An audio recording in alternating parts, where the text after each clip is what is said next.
nombre es Daisy Jiménez, soy estudiante de la sección SAIA B, modalidad online de la Fermitor. En este video vamos a hablar todo lo que compete al sujeto de derecho entre su clasificación e importancia.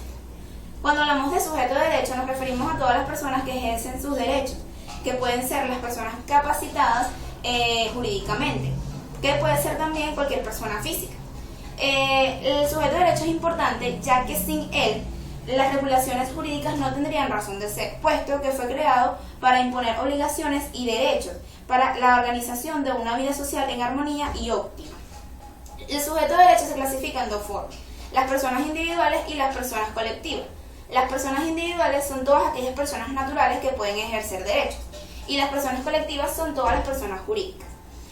Un tema bastante importante de tratar y conocer es el sujeto de personalidad jurídica, la cual es la capacidad de la persona de contraer obligaciones.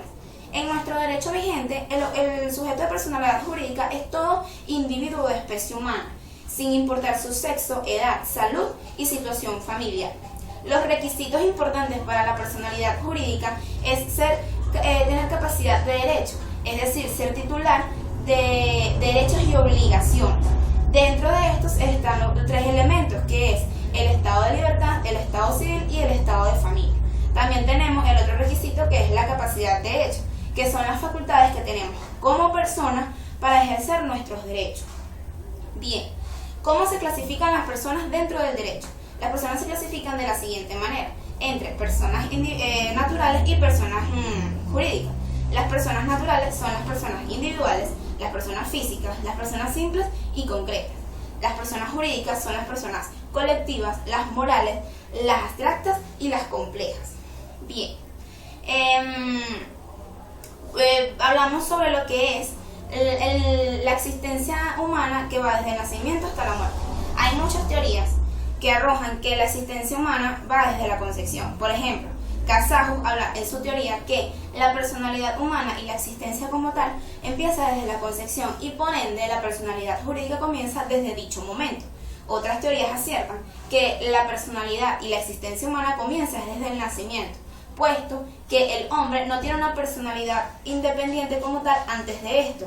También podemos arrojar que hay unas cuantas teorías que hablan sobre que el feto no tiene personalidad independiente antes de la madre, porque es parte de ella. Otros dicen que es completamente falsa esta teoría, pues el feto es parte del organismo de la madre y por ende sí tiene una personalidad independiente. Esto es muy importante conocerlo porque podemos empezar a saber desde qué momento la persona tiene sus derechos. Por ejemplo, en nuestro artículo 17 del Código Civil venezolano vigente, habla que el feto se tendrá por nacido desde el momento que se trate de su bien. Es decir, desde el momento que se asegure y se cerciore de que el feto viene sano y viable y vivo. ¿Esto para qué? Para poder conocer desde qué momento el ser humano tiene y cuenta con ciertos derechos. Si bien es cierto que el feto cuenta simplemente con ciertos derechos, más no con todos. Es decir, que cuenta con un derecho primordial, que es el derecho a la vida. Bien, ¿cuáles son los requisitos para la existencia humana? Fácil, los requisitos para la existencia humana: uno es que se dé fuera del vientre materno, el otro es que nazca vivo, también está que el parto sea natural y que tenga forma humana. Está lo que nazca viable, es decir, que nazca vivo y viable fuera del seno materno, o sea, que tenga una vida independiente, porque si no, no se puede considerar como una personalidad independiente. La extinción de la personalidad o la extinción de la persona humana como tal. Tenemos que tener en cuenta que la extinción de la persona es por dos causas: la muerte y la esclavitud. La muerte es el suceso biológico que sucede entre la persona y tiene como efecto la sucesión y la extinción de la patria potestad, además de ciertos papeles para lo que es su sepultura. La esclavitud es la muerte civil. Nos retomamos anteriormente en la época de la antigua Roma y la época medieval.